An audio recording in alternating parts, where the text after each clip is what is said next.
Assalamualaikum warahmatullahi wabarakatuh. Perkenalkan, saya Citra Aulia Rahab dengan NPM 20082600085. Di sini saya akan menjelaskan mengenai hormon reproduksi pada blok Basic Endocrine and Metabolism.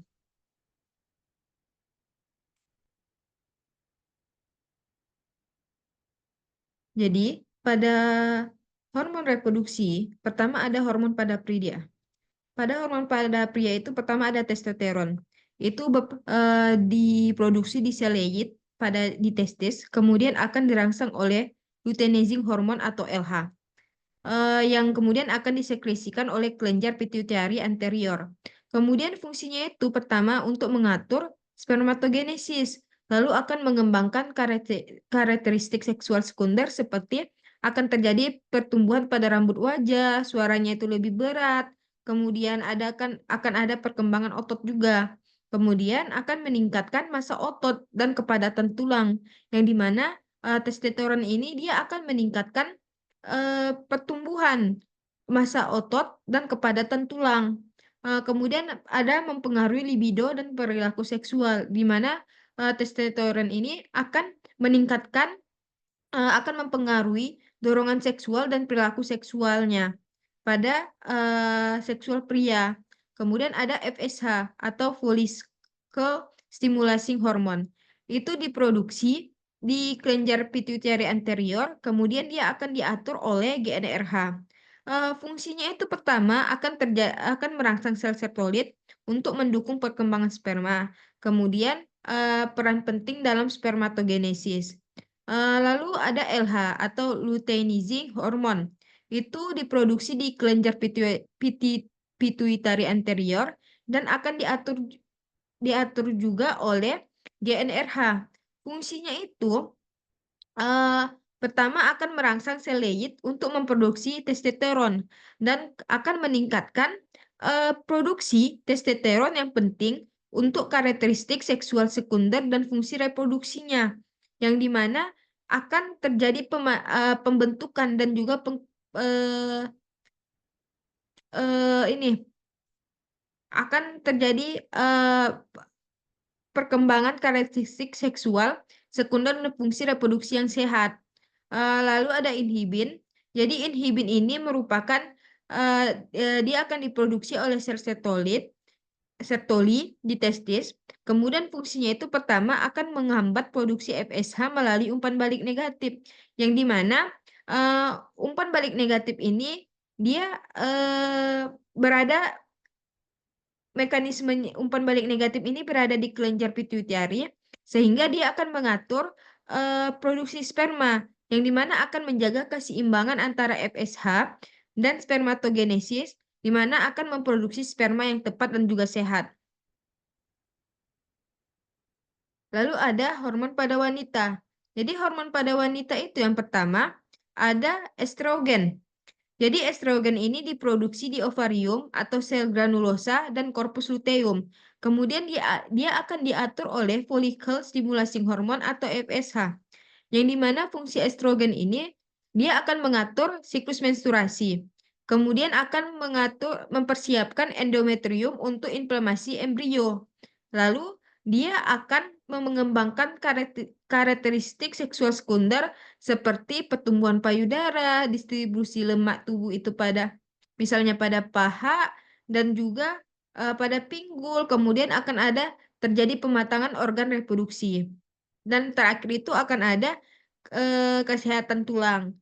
Lalu yang kedua itu ada progesteron. Progesteron itu diproduksi di korpus luteum setelah ovulasi, yang dimana fungsinya itu untuk mempersiapkan dan menjaga endometrium untuk kehamilan, lalu akan menjaga kehamilan awal, yang dimana progesteron itu akan membantu menjaga kehamilan dengan menghambat kontraksi rahim yang dapat menyebabkan keguguran. Lalu yang terakhir itu mengatur siklus menstruasi. Yang ketiga itu ada FSH atau follicle stimulating hormone. Itu diproduksi di kelenjar pituitari anterior. Kemudian fungsinya itu ya FSH ini juga akan diatur oleh GnRH dari hipotalamus. Kemudian fungsi dari FSH ini, pertama dia akan menstimulasi perkembangan folikel di ovarium. Kemudian dia akan meningkatkan produksi estrogen, yang dimana FSH ini akan merangsang sel granulosa di folikel ovarium untuk memproduksi estrogen. Kemudian ada LH atau luteinizing hormone. Luteinizing hormone ini dia diproduksi di kelenjar pituitari anterior dan akan diatur oleh GnRH.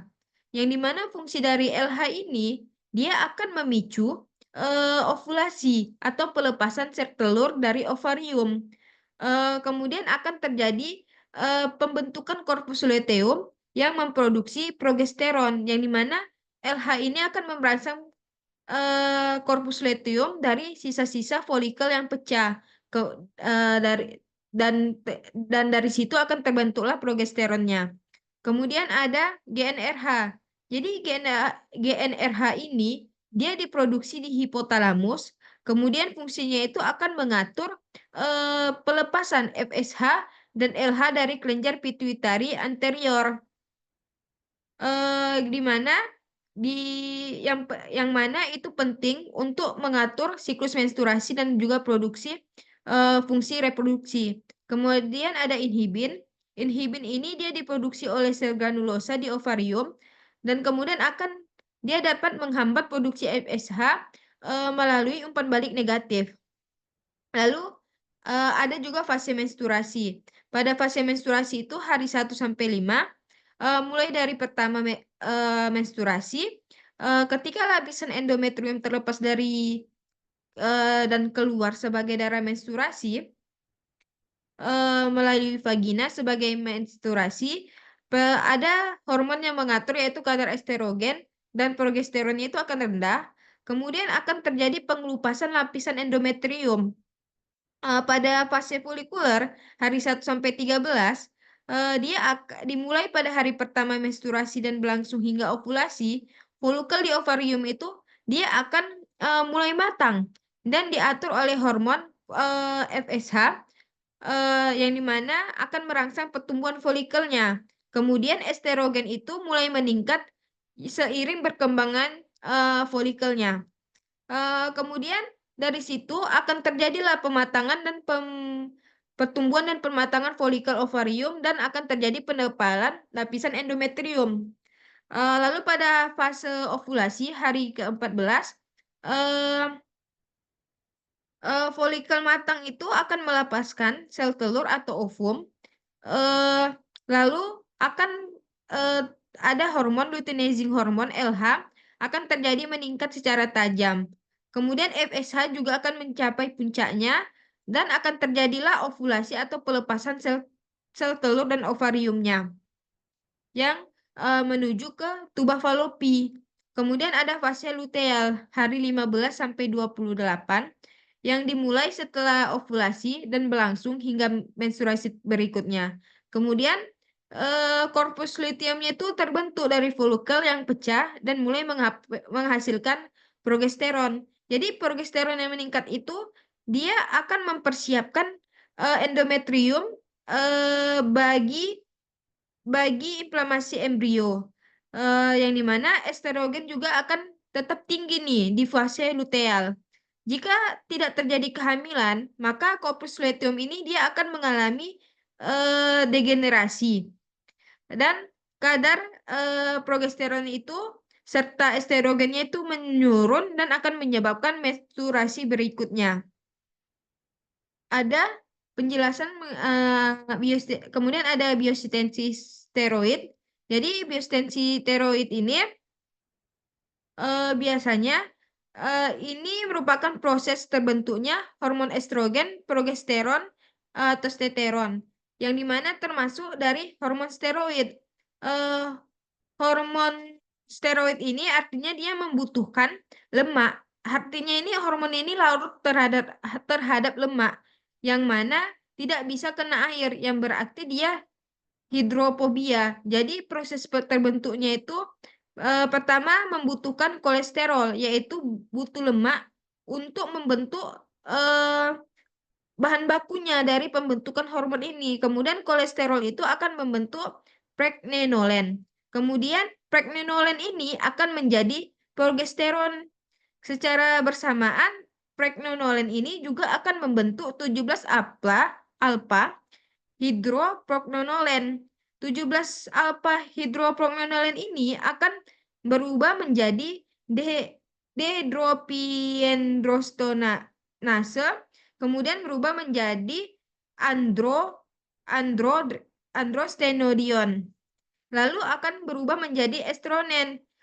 Dari estrogen ini dia akan berubah menjadi estradiol. Estradiol itu lah yang biasanya kita sebut estrogen.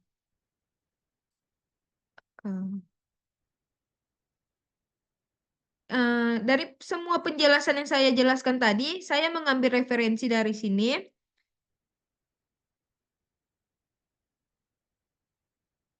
Mungkin ini saja yang bisa saya sampaikan mengenai hormon reproduksi.